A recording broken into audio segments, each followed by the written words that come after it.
ഈ പെരുന്നാൾ കാലം ആഘോഷമാക്കാൻ VTS മാൾ ഒരുങ്ങിക്കഴിഞ്ഞു. ആഘോഷങ്ങൾക്ക് ചാരുത നൽകാൻ വർണ്ണ വസ്ത്രങ്ങളുടെയും ഫാൻസി ആൻഡ് ഫുട്വെയറിന്റെയും മനോഹരമായ കളക്ഷൻസ് ഞങ്ങൾ ഒരുക്കിയിരിക്കുന്നു. കുടുംബത്തോടൊപ്പം ഈ പെരുന്നാൾ പർച്ചേസിംഗ് VTS വെഡിംഗ് സെന്ററിൽ നിന്നും.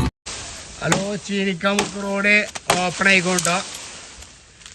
ഇപ്പോൾ ലുക്മാന്റെയും കുഞ്ഞാലിന്റെയും നേതൃത്വത്തിൽ റോഡ് ഉഷാറാക്കിയിരിക്കണു. മരമൊക്കെ വെട്ടി മാറ്റി റോഡ് ക്ലിയറാക്കി എല്ലാം ഉഷാറാക്കി. അടുത്ത ഉദ്ഘാടന വണ്ടി വരുന്നുണ്ട്. ശക്തമായ കാറ്റിൽ ഗതാഗതം തടസ്സപ്പെടുത്തി റോഡിലേക്ക് വീണ മരം മുറിച്ചു മാറ്റി നാട്ടുകാർ. ബന്ധപ്പെട്ട അധികൃതർ മരം മുറിച്ചു മാറ്റാത്തതിനെ തുടർന്നാണ് നാട്ടുകാർ തന്നെ രാത്രിയിൽ മരം മുറിച്ചു മാറ്റി ഗതാഗതം പുനഃസ്ഥാപിച്ചത്. പാണ്ടിക്കാട് കക്കുളം ചീനിക്കാമുക്കിലാണ് സംഭവം. മോട്ടോർ സൈക്കിൾ വേണ്ട പറഞ്ഞിട്ടപ്പോ ഈ പൊട്ടിച്ചിന്. വായിച്ചോ ഇനി ലൈൻ കമ്പിയുമ്പോ പോലല്ലോ, അതിന് കായ് ഉണ്ടാക്കേണ്ടി വരും. ടൗസർ പോലും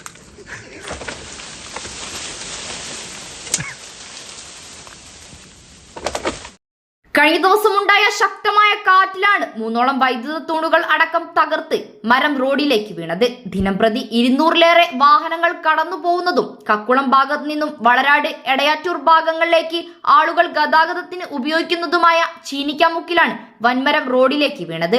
മരം മുറിച്ചു മാറ്റി ഗതാഗതം പുനഃസ്ഥാപിക്കുന്നതിനായി ബന്ധപ്പെട്ട അധികൃതരോടെല്ലാം നാട്ടുകാർ വിവരം ധരിപ്പിച്ചെങ്കിലും നടപടികൾ ഉണ്ടായില്ല. ഇതോടെയാണ് ഇന്നലെ രാത്രി നാട്ടുകാർ മരം മുറിച്ചു മാറ്റുന്നതിനായി രംഗത്തിറങ്ങിയത്.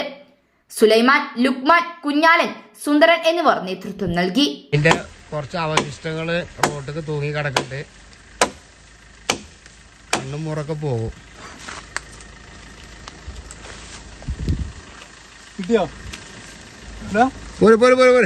News bureau, Pandikkad.